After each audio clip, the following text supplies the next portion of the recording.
Good morning, it is Helen D. Today we are doing a tutorial for a arched or a rounded flat ornament. This is a pretty common design.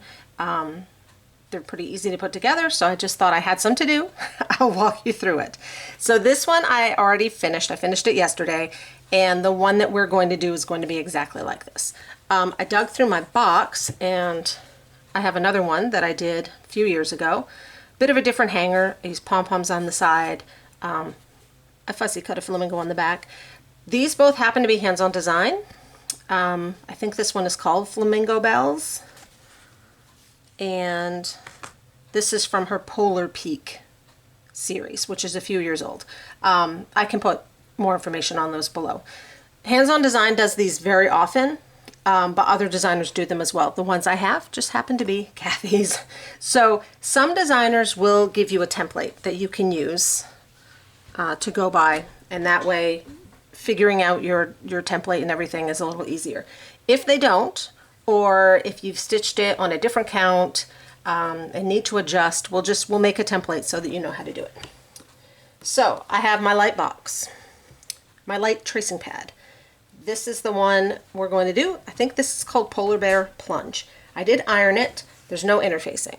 I usually only use interfacing on something if I'm stuffing it, because I'm going to be kind of shoving stuff inside and I don't want to snag a stitch.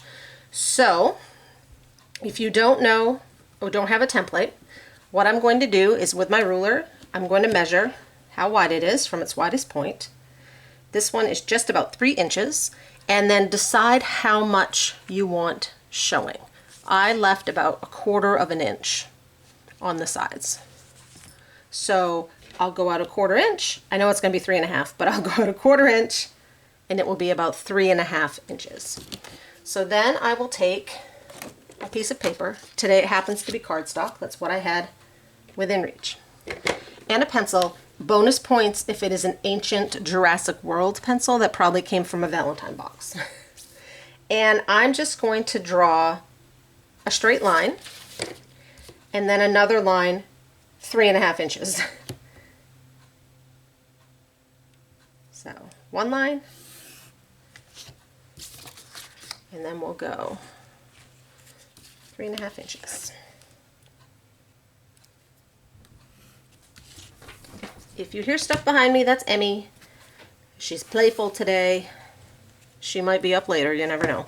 So I just have 2 lines. I'm also going to find a center line while I'm here. So 3.5 inches would be 1 3/4 inches. Nope, yep. 1 3/4 inches. So add 1 3/4 inches. I'm just going to make a little line. All the way down. Okay. Now for the arch.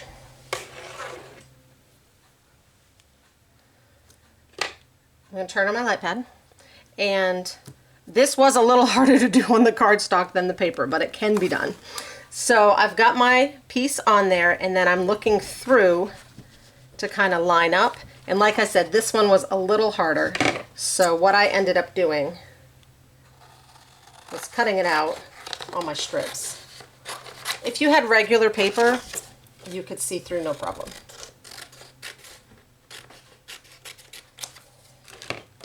And I'm going from underneath, because if I put it over, I can't see. So I'm going to go kind of underneath, and now I have to figure out the top. If you have the templates, I have a circle, I have an oval. The oval one is hard to find. The circle one is still available. So I can go in, and I know my biggest one here is 3.5.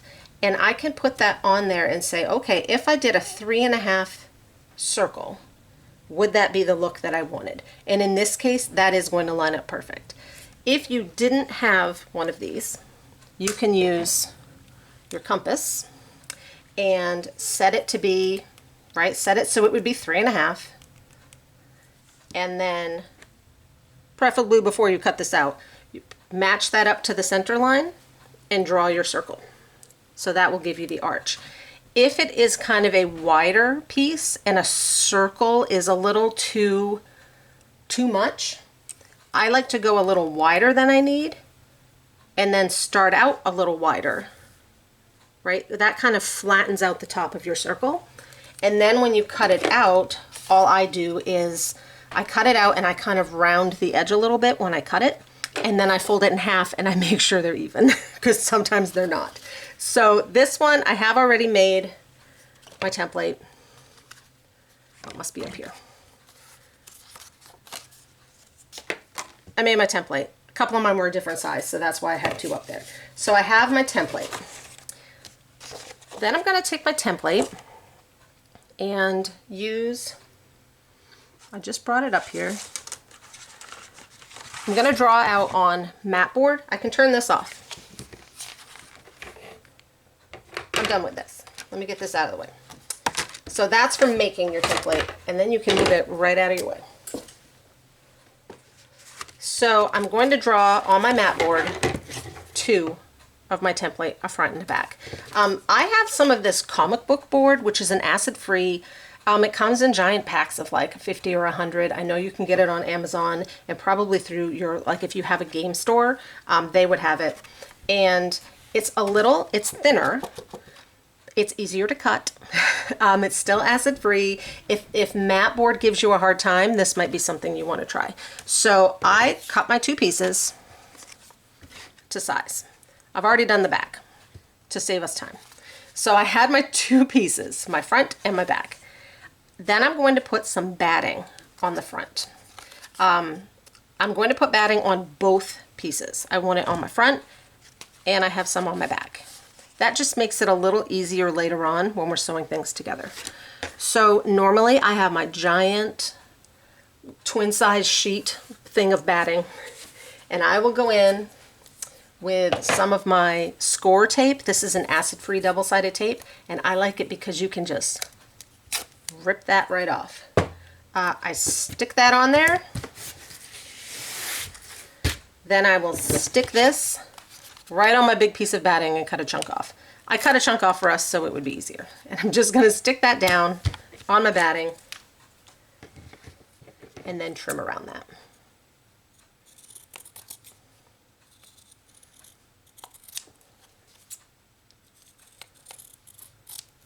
The batting just helps hide your floss. Okay, so we have our batting.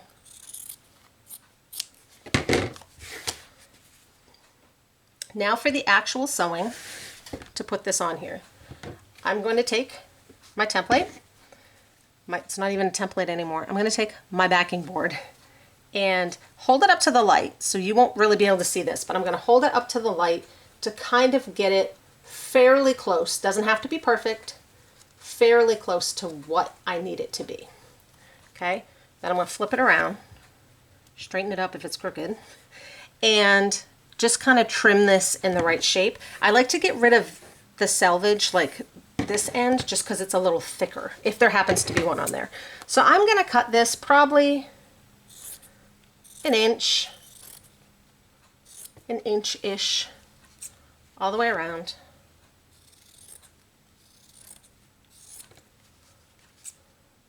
Right, and I've done this a lot, so take your time, do what you're comfortable with.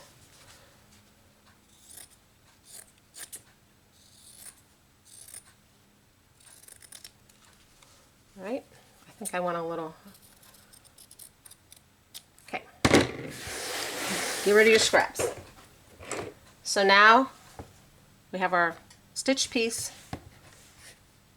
down on the mat is on the back side of the stitch piece. Take some thread. I've been using this Americana thread. I got mine at Joann's. I'm not sure who sells it now. This is just a quilting thread, and it's strong. It's stronger than your regular sewing thread. I'm going to take a long length of this, long enough that it's probably going to knot up on me. So I'm kind of opening my arms wide twice, and that's how long I want.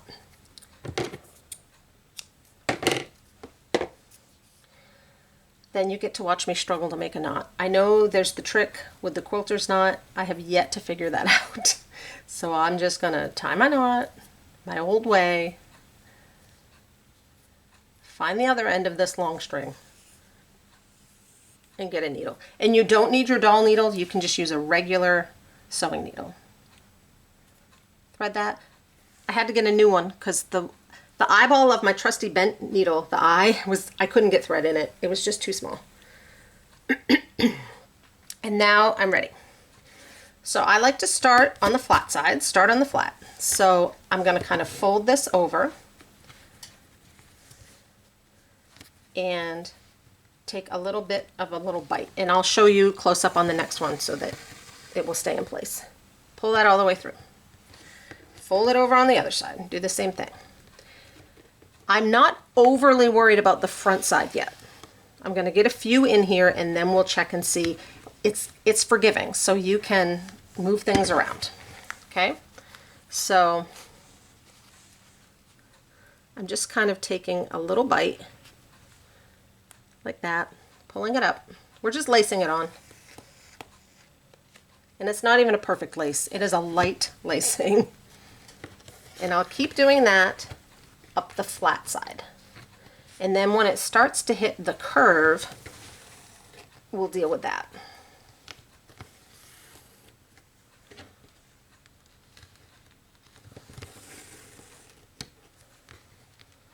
All right, it's probably the last one on that side.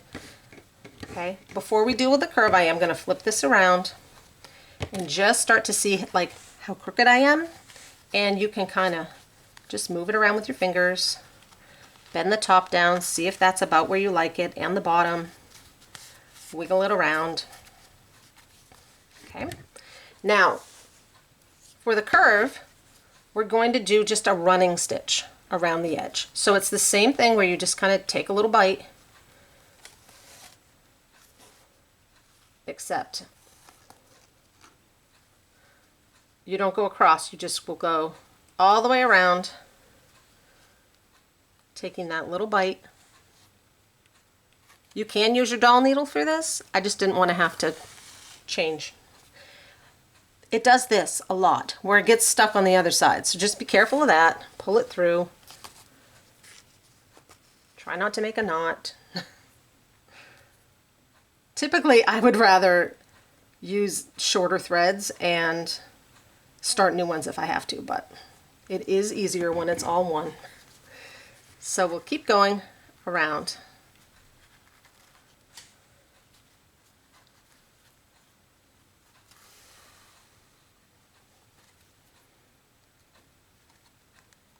And I'm probably going 1/4 inch between each one. And as you can see, they're not perfect by any stretch. Okay? And then when you get to the end, make sure you end with your needle pulling out, not in. Okay? So now we have this running stitch all the way around, and we're just going to pull. Just pull it down, and that will make your arch nice and tight. Then you can, again, go on the front side. I'm just kind of holding it in place with my finger. See if it's where you want it, right? You can still kind of wiggle things around. So now back here on the back, if you can, you can pull this tight and try and make a knot here, which will keep this line tight. I can never get it to stay as tight as I want. So what I do is I have score tape and a wide tape, and I have it in this little 1/2 inch tape. I just rip off a little piece of this, pull it tight to the center, slap that on there, and that will hold it in place. Like I said, we're sewing this together afterwards, so that will hold it just right. So now we go and get the bottom. So from this point, now we need to close up the bottom. So I'm going to take one of my corners, which apparently has another long thread. We'll tape that one down too, because my knot is way down here. Problem solved. All right. Take one of my corners, and we want to kind of pull it in a little bit so that then when we fold it up,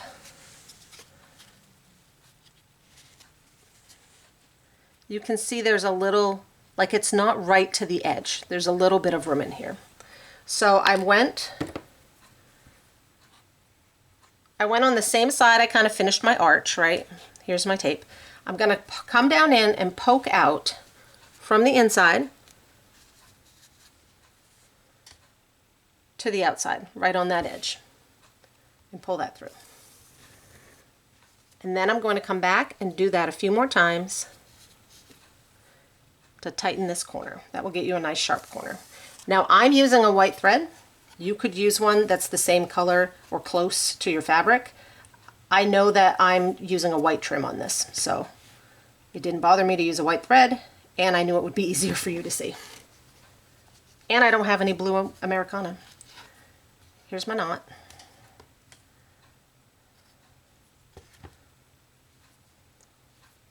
Get out of there. Okay, so I'm going to do that just a few more times to sew that corner all the way up.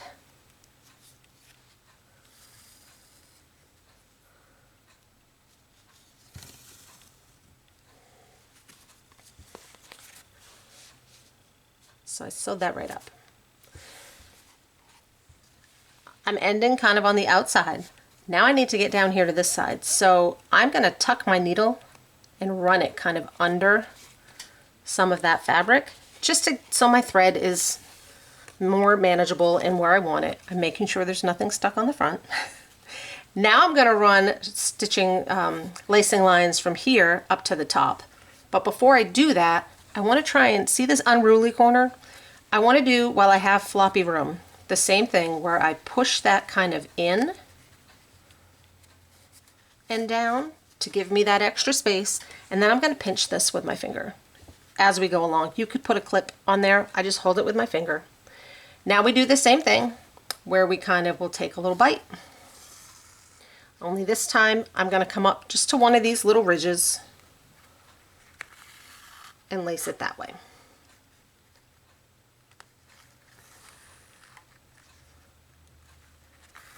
Until we get to the other side. On one of the backing pieces I was doing, that thread did catch around the front and I didn't notice until I was done. I just pulled it tight in the back. I got it like back around and I pulled it tight and I stuck some tape on it. So probably have one more here. And then we're going to do the same thing where we come up through this corner.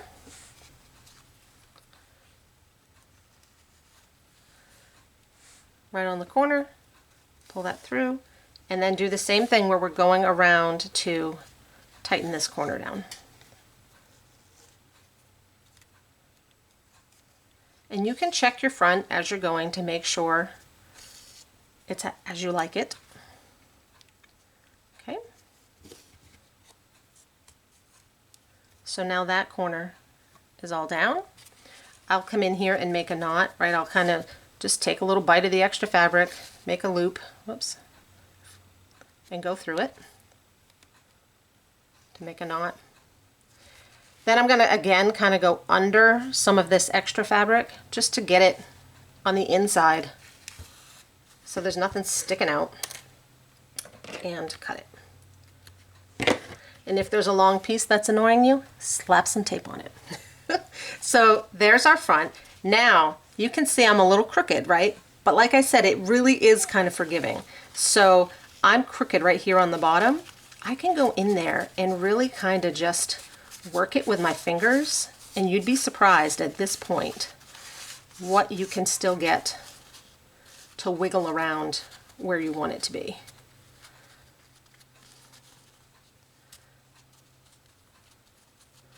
So we'll just kind of gently move things around.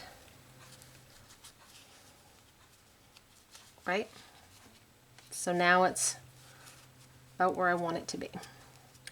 So now we have to attach the front to the back. You can glue.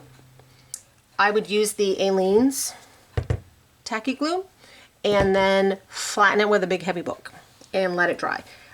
I don't do that mostly because I don't want to wait around for it to dry.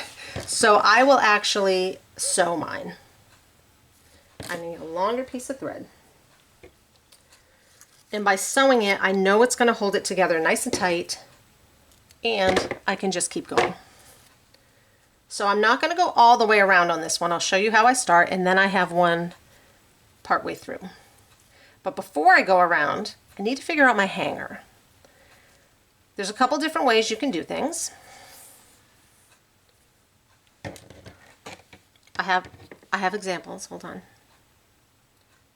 A lot of my ornaments, I will use cording.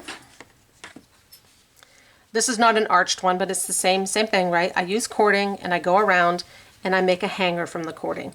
When I do this, I measure my piece to make my cording, which I do have a video on, and then I fold it in half so that I can start with the middle of that piece of cording on the bottom. And I glue up one side and then I glue up the other side. So then I have the extra on the top, and you can see this bell. You can kind of see where I sewed around it to go through the bell and then back around and through the bell, and that tightens my cording on, and then I just tied a knot, cut it off. So that's how I do cording. You can do this one, like I said, I have pom-pom, and I just went with a really simple baker's twine, and it's right in the middle. For these, I decided I would do, I'm using this trim. I don't know what it is. It was in my box. It's upside down. It was in my box and it had a clearance ticket on it from Michael's. So I'm not quite sure what you would call it, but it's got little pom-poms in little swiggles. It's like a pom-pommy rick-rack merging. I decided that I wanted it a little wider so that it's less likely to turn when it's on the tree. So in order to get that, I'm going to attach my hanger first before I sew it together. I cut a piece already just because I want them to be the same length, because I have two. So I cut a piece of my stuff, and I'm going to go in here, and I like to kind of do mine so that it's folding to the back, if that makes sense. Like, you could do it so the ribbon stuff is folding to the front, but I like it folding to the back. And I'm going to come in here on my back piece, line that up kind of on the sides. Now, if I was only doing one, it wouldn't matter. Because I have two, I'm going to come in with this one and just make sure they're kind of the same width apart so they look similar. This one needs to be out a little bit. And make sure the top piece is roughly the same size. Okay, so I have my hanger on there. Guess what? I'm going to tape that down. Tape it in place, and then we will sew around it. So this will hold it in place. Right, I can double check. They'll be pretty much alike. So now I have my hanger on, my back, my thread, my front. I'm going to come in here and line them up. If you have any little stringy bits like this, you can just snip them off so they don't stick out if they're annoying. I line these up, and you can hold them together with your hand. You can put a piece of the tape in there and take off the tape so that they stick together. You can use Wonder clips. I have these clips. They're not Wonder clips, but they're nice big kind of looser clips. And I just kind of hold one in place. Sometimes it gets in the way and you have to kind of move it around. So I hold it in place, and then I'm going to come in on one of the sides, the bottom, it doesn't really matter, and kind of open it up a little bit so that I can get my needle up through and have my thread knot on the inside. Then I can just sew these up. So I'm going to do like a ladder stitch where you see that's in my way over there. Get out of here. Where you go through and you take a little section of one side, pull it through, and then a little section of the fabric on the other side, pull it through, get caught on your thing, and keep going.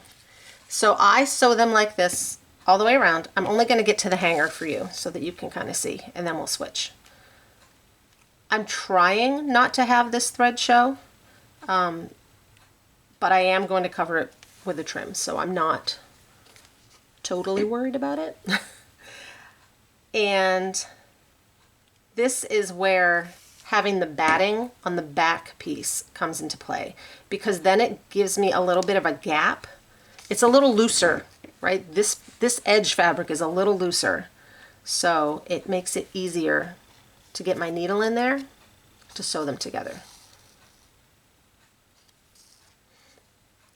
So when I get around to my hanger, I just want to go through it a couple times to kind of really make sure it's on there good and attached.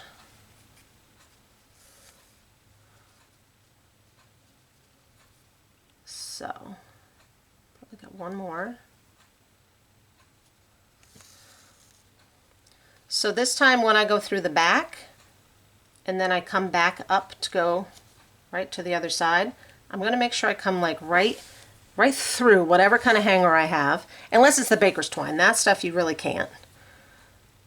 Go on my other side. Then I'm going to go back just to give it an extra. So I'm actually going to come through the hanger so I'm on the back and just kind of go through that again to give it a bit of an extra sew so that it's a little sturdier. And then I will just keep going all the way around my piece. And like magic, here we are. Okay, tuck that aside. So this piece, that's all I've done. I did all the steps we already did. This is the narwhal piece that Hands On Design did. This is a charity piece. It has my hanger. You could leave it with no trim. I likes me some trim. So for my trim, you can sew it, you can glue it, you can do whichever way you like. I have some just pins, ball pins, and what else am I going to need? My glue. I have this giant bottle of the Aileens, but my friend Wendy, for a table gift, awesome table gift idea, she found these little tiny bottles. This is the same glue with a finer point, so I'm going to use that. I like to get just a piece of scrap so that I can get my glue going and then have something that I can dab on and be ready to go. So for my trim, I knew this was the trim I was going to use, so before I started, right on the edge where it's cut, I put the tiniest dab of clear nail polish just to kind of seal that and keep it from fraying. And I did that first so that now it's all dry. This is the only nail polish I own. I don't do my nails, but I own this clear nail polish. So now I know that that is not going to fray while I'm going. And I'll just take some off. Okay, for these I do typically like to start on the bottom. I'm going to lay this on the bottom somewhere. And then I'm going to take a pin and just pin down a little bit to hold it in place while I kind of get started. That's the hardest part. So I've got, I don't know, maybe an inch. And I'm going to come up with my glue. And I'm not going to go all the way to the end, but I'm going to go in ½ inch or so. And I just put a little line of glue. I'm going to lay that right down in it and then pin it. And the pins just hold everything in place while it dries. Okay, then I can take the pin I first used out. And now I'm just going around. So I will put a little bit of glue to the edge, put my trim on, pin it, and repeat. Yeah, these little glues were handy. It's a nice light tip.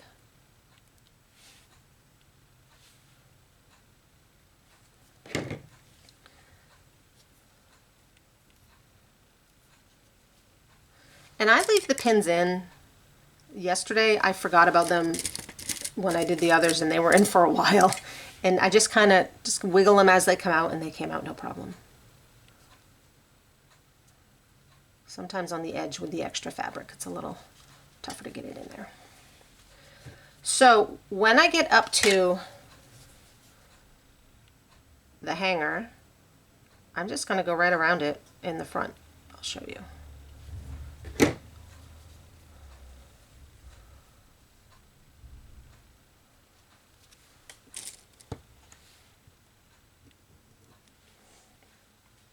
So I'm going to come up right to the hanger so that then I can work from there. So.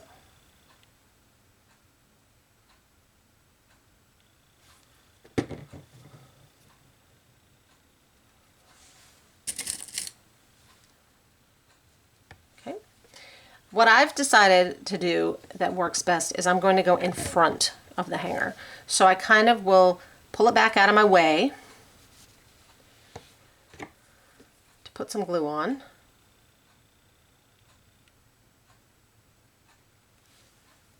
Glue, and then just come right around in front.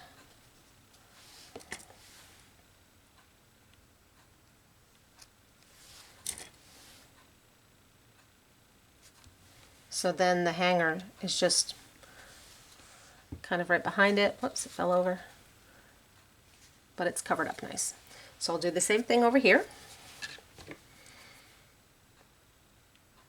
I want to show you how I do the end. That's why we're just going to do this whole side together, the whole thing. Again, that's kind of right to the edge.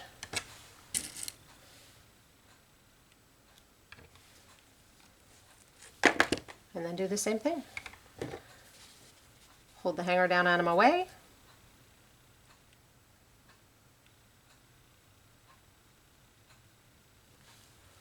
Put my glue on.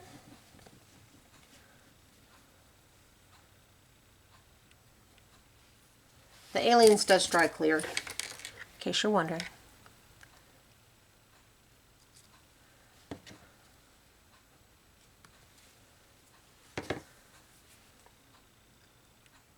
So I did not cut this ribbon stuff to size. I'm still pulling it right off the little cardboard bit.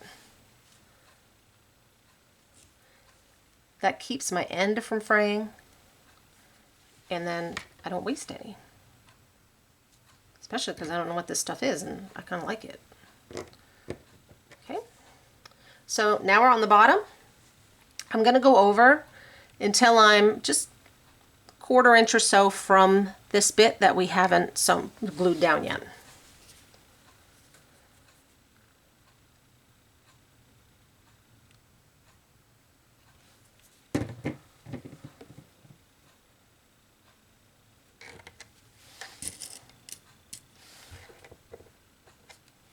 Then I need to figure out how these are going to play nicely together.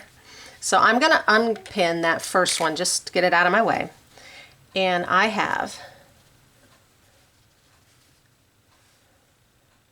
this piece, and then I have this piece. And I want to cut them so that they overlap as little as possible, just so it will look the same on all the sides. So I'm going to come in there with very sharp scissors. These are a Tim Holtz, and I've had really good luck with these. And kind of snip this off so they're pretty much touching, like they're touching, but they're not overlapping like, you know, a 1/2 inch. They're kind of right up against each other. And remember, you can always cut more. You can't cut less. So if you want to go over a little bit and then trim down, that's totally fine. So mine will kind of overlap a little bit. And if I push them down now and decide that's too much, right, I can go in and fix it up. It would honestly be great if I could get rid of one pom-pom, because then they would pretty much line right up. But I don't want to mess with it. So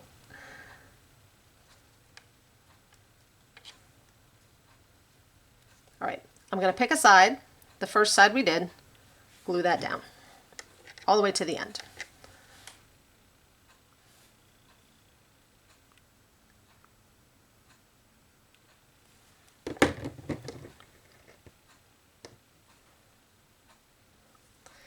Then I'm going to take this little flap and glue that down on. I am going to trim that one pom-pom off. We're going for it.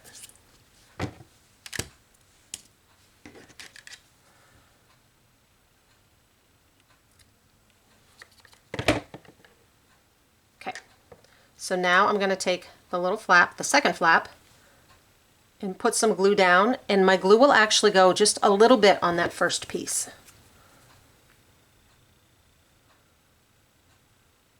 To kind of connect them. So I've got it down and just a little bit on. So now when I push this down, they will kind of just go together. Okay. Then if you want, if you think like, I don't want this little bit to unravel, I take a little bit of glue. If I have some on my little scrap, which I do, I just take the tiniest bit on the back of my fingernail. Just a little dab. And because this dries clear, I will actually go just right on that and push it down to make sure that everything is connected. And then from the front, right, you can't really tell where I put them together. Sometimes they come out better than others. And that's it. So then I will let this dry and pull the pins out, and I will have something like this. This one I think you can tell on the bottom, but it's going to be on the tree. Yeah, so I think that is it. I'm trying to remember if there's anything else I wanted to tell you. I will list below like the bits and bobs that I used. I will see if I can find, I mean, I'm sure Amazon and places have this, but look around. I would think this would be a fairly common if you have a Michael's or a craft store. To find. And you can always use the bigger bottle. That's what I used for years and years. Or you can put, like, squeeze some out and use a toothpick to kind of make your line if you're uncomfortable with the big bottle of glue. There's different ways, whatever is comfortable for you. So there you have it, a arched flat ornament. I can't wait to see what you guys all make. See you later.